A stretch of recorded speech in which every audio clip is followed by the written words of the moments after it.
Merhaba sevgili dinleyiciler. Bugün çok özel bir konuğumuz var. Gastronomi uzmanı Sayın Doktor Selin Hoşbeş. Hoş geldiniz Selin Hanım. Hoş bulduk, teşekkürler. Bugün sizinle yemek kültürlerini konuşacağız. Tabii ülkelerin yemek kültürleri hakkında herkesin biraz bilgisi vardır ama biz bugün sizden biraz daha ilginç şeyleri öğrenmek istiyoruz. Tabii, memnuniyetle. Dinleyiciler yemek hakkında ne konuşacaksınız ki diye düşünebilir. Ama yemek sadece karın doyurmakla ilgili değildir. Yemek aynı zamanda tarih, kültür ve sosyal hayat demektir. Yani yemek toplumun aynasıdır diyebilir miyiz? Evet, kesinlikle. İnsanlar nasıl yaşıyor, hangi değerleri önemli görüyor, yemeklerine bakarak anlayabilirsiniz. O zaman ilk sorum şu. Dünyanın en ilginç yemek alışkanlıkları neler? Aslında çok şey var ama aklıma ilk şu örnek geldi. Japonya'da insanlar yemekte sessiz olmalıdır. Ama Çin'de tam tersi. İnsanlar yemekte ses çıkarmalıdır. Çünkü ses çıkarmak yemek güzel oldu demektir. Çok ilginç. Japonya'da insanlar neden sessiz yemek yer? Onlarda saygı çok önemlidir. Sessiz yemek masadaki insanlara ve yemeğe saygı göstermektir. Ama Çin'de sessiz yemek saygısızlıktır. Aynı davranış bir ülkede kötü, başka bir ülkede iyi anlama geliyor. Evet, mesela Hindistan'da da insanlar yemeklerini elle yer.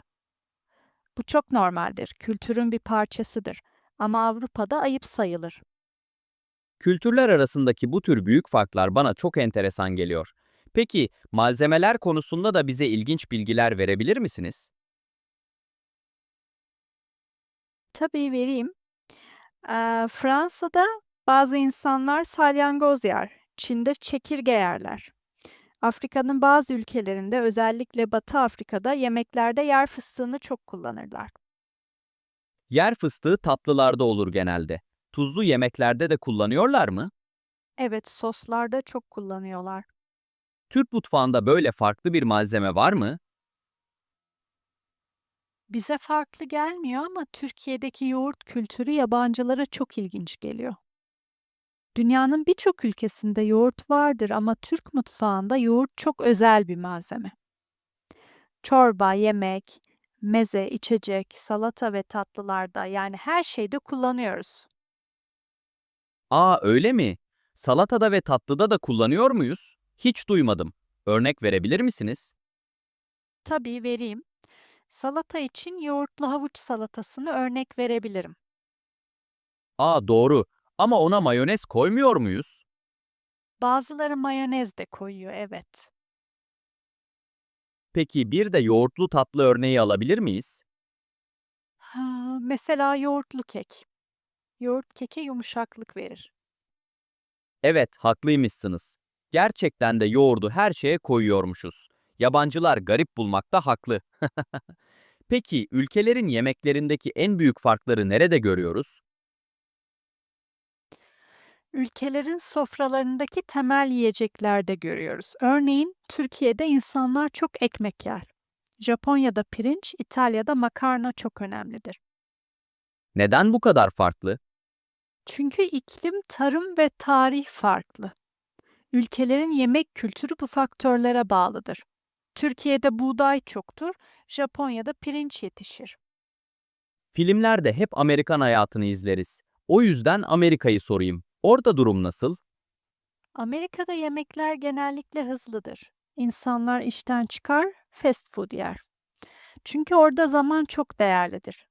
İnsanlar işe daha fazla vakit ayırır. Yemek için fazla zaman harcamaz. Bu yüzden fast food kültürü doğdu.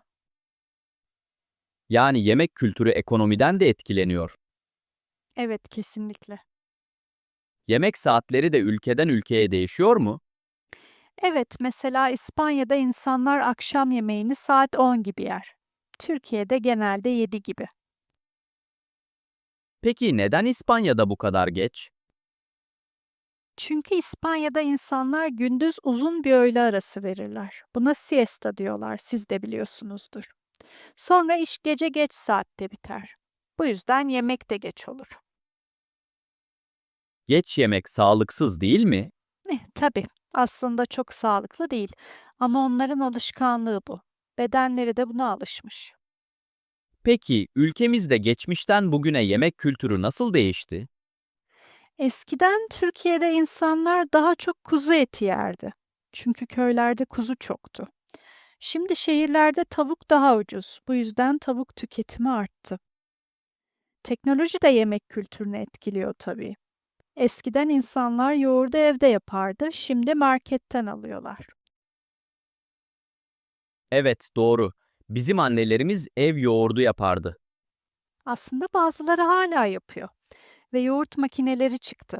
Bunlarla yoğurt yapmak çok pratik oluyor. Ben de kullanıyorum.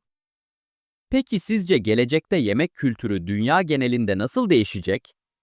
Gelecekte insanlar daha çok sebze yiyecek. Çünkü son yıllarda vejetaryen ve veganların sayısı çok arttı. Et tüketimi tamamen biter mi sizce? Sanmıyorum ama azalır. Peki son olarak dinleyicilerimize tavsiyeleriniz var mı? Evet, lütfen farklı ülkelerin yemeklerini deneyin. Yeni tatlar insanı zenginleştirir.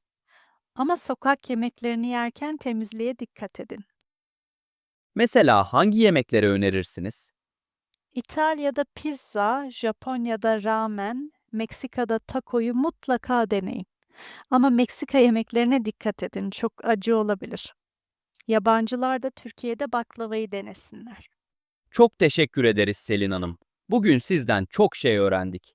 Yemek sadece yemek değil, aynı zamanda kültür, tarih ve alışkanlık da demek. Bunu bugün daha iyi anladık. Ben teşekkür ederim. Burada konuk olmak çok keyifliydi. Evet, yemek dünyayı anlamak için çok güzel bir araç. Sevgili dinleyiciler, bir sonraki programımızda uzman psikolog Neşe Çıracı bizimle olacak ve narsisizm hakkında konuşacağız. Sakın kaçırmayın. Görüşmek üzere.